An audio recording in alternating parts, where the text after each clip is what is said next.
Hello everyone, my name is Vishal Ashok Pandit. I am from Dr. Babasaheb Ambedkar Marathwada University, Aurangabad. My research guide is Dr. N.D. Chaudhary from Pratishthan Mahavidyalaya, Paitan. My topic is a review on green synthesis and characterization technique for the ferrite nanoparticle and their applications.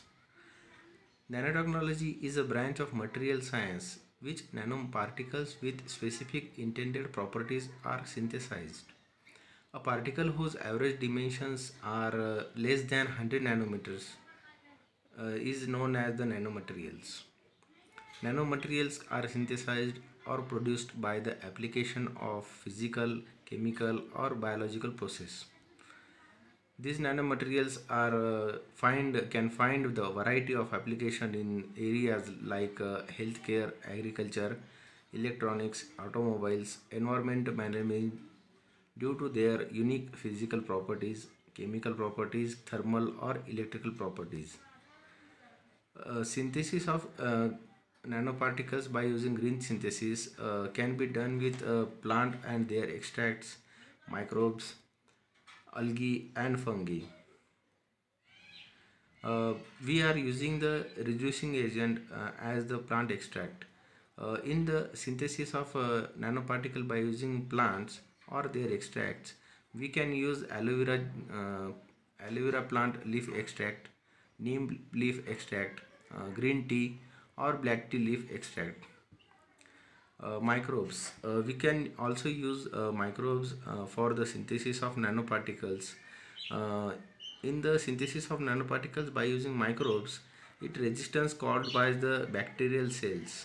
And for the reactive ions, the high ion concentration is generally toxic and for the bacterial cells. This resist cell death and their cellular machinery helps in the conversion of reactive ions for to stable the atoms. This property of bacteria is used for the biosynthesis of nanoparticles. Algae. We can found this in the under deep sea. Sargam algae to synthesize the nanoparticles by using green technology. Uh, we can get by using algae we get the clean, low cost and non toxic and environment friendly synthesis.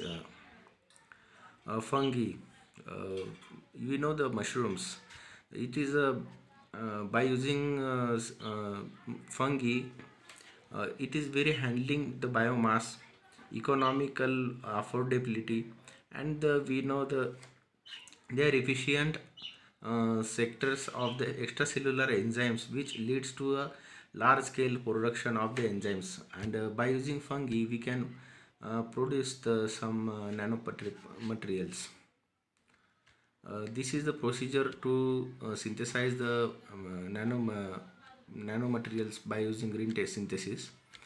We have to take the leaf plant extract by its powder, and with a solution we have to mix it, and then procedure for the stirring, and then we can get the nanomaterials by green synthesis. We can characterize the synthesized material by using X-ray diffraction, scanning electron microscopy, or Fourier transform infrared spectroscopy. By these characterization techniques, we get its nanomaterials, structural, dielectric, and magnetic properties. Mainly the initially permeability and saturation magnetization will be investigated in detail. These are some varieties application of nanomaterials.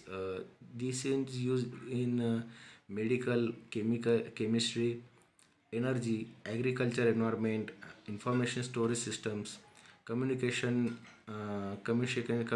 systems, heavy industry applications. There are, and there are some consumer goods, antigen delivery carriers. We can use the nanomaterials, uh, the transporter of biomolecules, biosensors, and electrochemical sensors. We use the nanomaterials by using these methods. In conclusion, Nanoparticles are relevant variety of fields due to their unique properties. Green synthesis of nanoparticles is simple, cost effective, and eco friendly, allowing them to produced in a minimum time with less effort and without causing any harm to environment. Thank you. Thank you very much.